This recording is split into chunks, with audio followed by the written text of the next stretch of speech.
सबसे पुरानी पार्टी कांग्रेस का रजिस्ट्रेशन रद्द हो जाएगा? क्या कांग्रेस पार्टी का चुनाव चिन्ह जब्त हो जाएगा? क्या कांग्रेस पार्टी के 99 सांसदों की सदस्यता रद्द हो जाएगी? ये सवाल इसलिए क्योंकि अब कांग्रेस पार्टी के लिए एक ऐसी मुसीबत आ गई है जिसमें अब कांग्रेस अगर फेल हुई तो कांग्रेस के 99 सांसदों का संख्या बल 0 हो सकता है। आप बिल्कुल सही सुन रहे हैं। लोकसभा चुनाव में जीतने के लिए विपक्षी पार्टियों ने साम दाम दंड भेद सब कुछ लगाया और कांग्रेस पार्टी भी इसमें कहीं से भी पीछे नहीं रही। एक से बढ़कर एक चुनावी और लुभावने वादे करके जनता को बरगलाया गया, लेकिन अब कांग्रेस पार्टी के लिए वही चुनावी लुभावने वादे गले की फांस बनते जा रहे हैं, जिसकी वजह से उसके सांसदों की संख्या घटना की तलवार लटक रही है। तो क्या कुछ है पूरा मामला, सब कुछ आपको पॉइंट टू पॉइंट बताते हैं। नमस्कार, आप देख रहे हैं कैपिटल टीवी, मैं हूं आपके साथ पल्लवी सिंह। कांग्रेस के सांसद 99 से हो जाएंगे 0। क्या कांग्रेस का चुनाव चिन्ह होगा जब्त? लोकसभा चुनाव में वादों की झड़ी पड़ी भारी। राहुल गांधी के वादों ने कांग्रेस को फंसाया। कांग्रेस के दरवाजे पर नई मुसीबत ने दस्तक दे दी है, क्योंकि उत्तर प्रदेश के प्रयागराज में कांग्रेस पार्टी के खिलाफ ऐसी जनहित याचिका दायर की गई है जिसने कांग्रेस को हिलाकर रख दिया है और साथ ही सियासी गलियारों में भी हड़कंप मचा हुआ है। इलाहाबाद हाईकोर्ट में दाखिल जनहित याचिका में कांग्रेस पार्टी ने 99 सांसदों को अयोग्य घोषित करने और पार्टी का चुनाव चिन्ह जब्त करने के साथ पार्टी का पंजीकरण निलंबित करने की मांग की गई है। याचिका में कहा गया है कि लोकसभा चुनाव में कांग्रेस ने वोट के बदले 8500 रुपए का वादा किया था। ये नियमों के खिलाफ है। पैसे अकाउंट में खटाखट ट्रांसफर किए जाने वाले बयान को आधार बनाकर ये जनहित याचिका दाखिल की गई है। याचिका में कांग्रेस पार्टी के सभी 99 सांसदों को अयोग्य घोषित करने और पार्टी का चुनाव चिन्ह जब्त करने और साथ ही पार्टी का पंजीकरण निरस्त करने की मांग की गई है। सामाजिक कार्यकर्ता भारती सिंह ने अपने अधिवक्ता ओपी सिंह और शाश्वत आनंद के जरिए ये जनहित याचिका इलाहाबाद हाईकोर्ट में दाखिल की है। जनहित याचिका पर हाईकोर्ट में अगले हफ्ते सुनवाई होने की उम्मीद है। याचिका में कहा गया है कि पिछले लोकसभा चुनाव में कांग्रेस पार्टी के जनता को एक गारंटी कार्ड योजना बताई।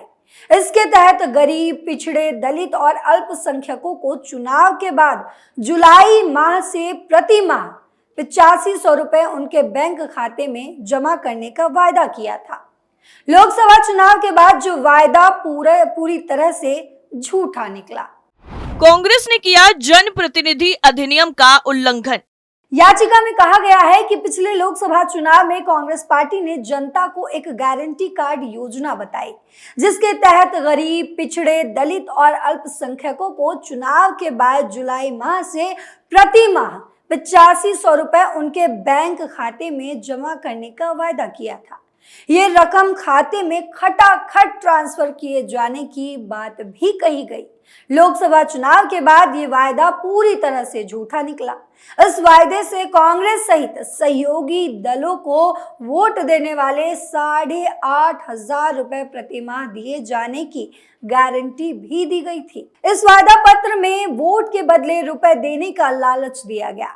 कांग्रेस पार्टी के इस वादे पत्र पर अध्यक्ष मल्लिकार्जुन खड़गे और राहुल गांधी के हस्ताक्षर भी हैं। इसके साथ ही पावती रसीद भी थी, जिससे लोगों को विश्वास हो गया कि वोट देने पर रुपए जरूर मिलेंगे। इसको लेकर चुनाव आयोग ने 2 मई को एडवाइजरी भी जारी की थी, लेकिन कांग्रेस पार्टी ने उस पर अमल नहीं किया। पार्टी का चुनाव चिन्ह जब्त कर रजिस्ट्रेशन रद्द करने की मांग। याचिका का दावा है कि उसने इस मामले में कार्रवाई करने के लिए चुनाव आयोग को प्रत्यावेदन दिया, लेकिन आयोग ने कोई कार्रवाई नहीं की, जिस पर यह जनहित याचिका दायर की गई। जनहित याचिका के जरिए अदालत से इस मामले में दखल दिए जाने की गुहार लगाई गई है। साथ ही कांग्रेस पार्टी के सभी 99 सांसदों को अयोग्य घोषित करने, पार्टी का चुनाव चिन्ह जब्त करने और रजिस्ट्रेशन रद्द करने की मांग भी की गई है। अब चलिए आपको उस कहानी को भी बताते हैं जो कांग्रेस ने शुरू की थी।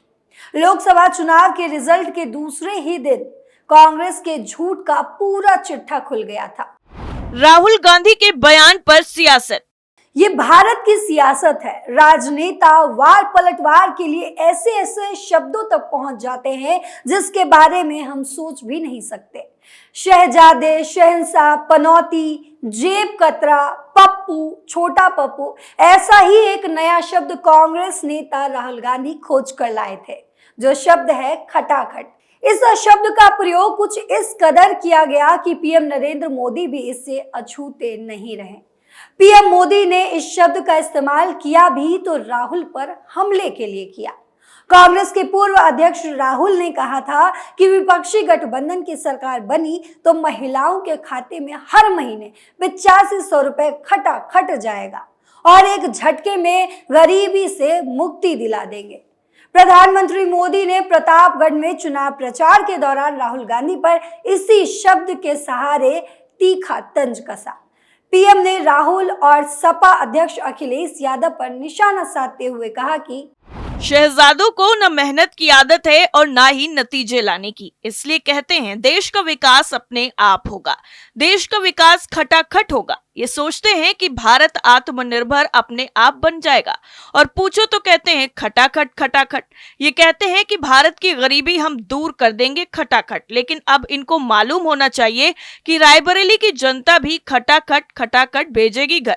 अमेठी से गए और अब ये रायबरेली से भी जाएंगे। देश चलाना सोने की चम्मच लेकर पैदा हुए बच्चों का खेल नहीं है। 4 जून के बाद इंडी गठबंधन टूट कर बिखर जाएगा खटाखट खटाखट। बलि के बकरे को खोजा जाएगा खटाखट खटाखट। शहजादे चाहे लखनऊ वाले हों या दिल्ली वाले, गर्मी की छुट्टियों पर विदेश निकल जाएंगे खटाखट खटाखट।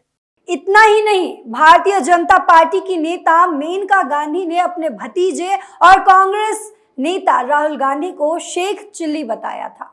मेनका गांधी ने चुनावी लड़ाई और बयानबाजी को लेकर कांग्रेस नेता राहुल गांधी को घेरा। मेनका ने राहुल गांधी के खटाखट गरीब महिलाओं के खाते में पैसे आने वाले बयान पर उन्हें शेख चिल्ली कह दिया।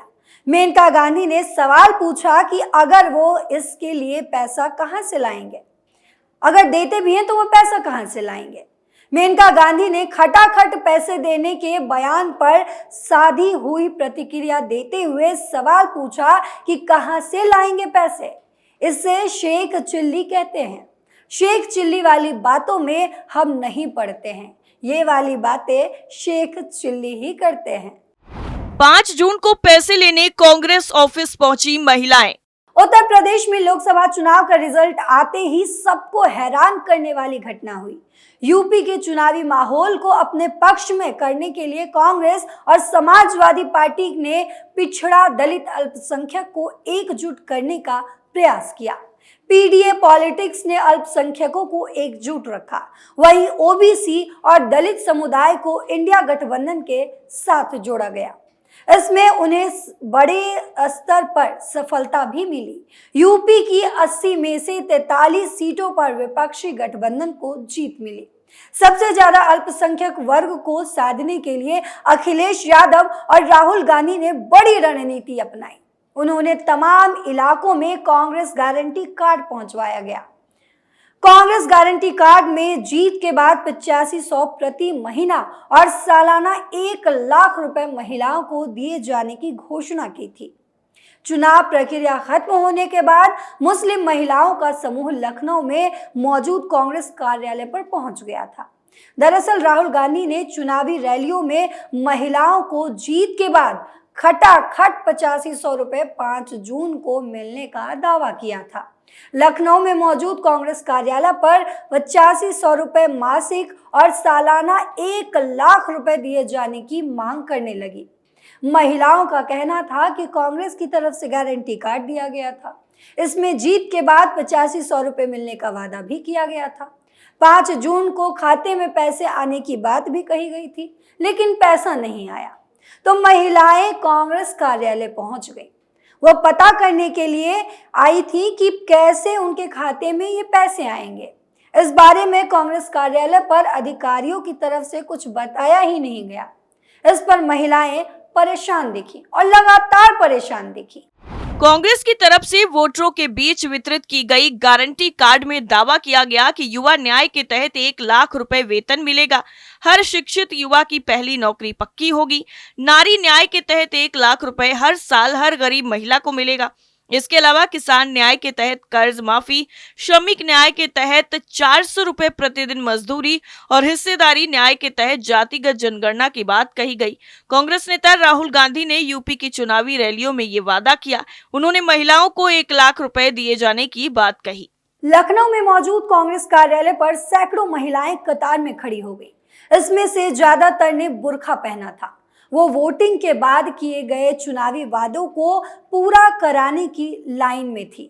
लखनऊ से पहुंची महिला ने कहा कि हमें एक फॉर्म मिला था, इसमें पूरा विवरण भरना है। हमें कांग्रेस ऑफिस में काम करने वाली लता जी ने ये फॉर्म दिया था। कार्ड मिलने की बात महिला ने कही थी। महिला ने कहा कि हमें कहा गया कि फॉर्म भरकर कार्यालय में जमा कर दीजिए, इसके बाद मोबाइल पर मैसेज आ जाएगा। सुबह हमें फॉर्म दिया गया, हम वही जमा करने आए हैं, तो कोई है ही नहीं यहाँ पर, अब हम वापस जा रहे हैं। यानी कि कुल मिलाकर महिलाओं ने ही राहुल गांधी के झूठे दावों की सच्चाई को सबके सामने लाकर रख दिया, जिसके बाद कांग्रेस की खूब फजीहत भी हुई। लेकिन अब इसी झूठे वादे के चलते कांग्रेस कानूनी मसले में फंस गई है। तो देखना होगा कि कांग्रेस के सांसदों पर किसी तरह का एक्शन देखने को मिलेगा या फिर नहीं। टर्निंग पॉइंट में फिलहाल के लिए इतना ही। देश और दुनिया की बाकी खबरों के लिए देखते रहिए कैपिटल टीवी। नमस्कार।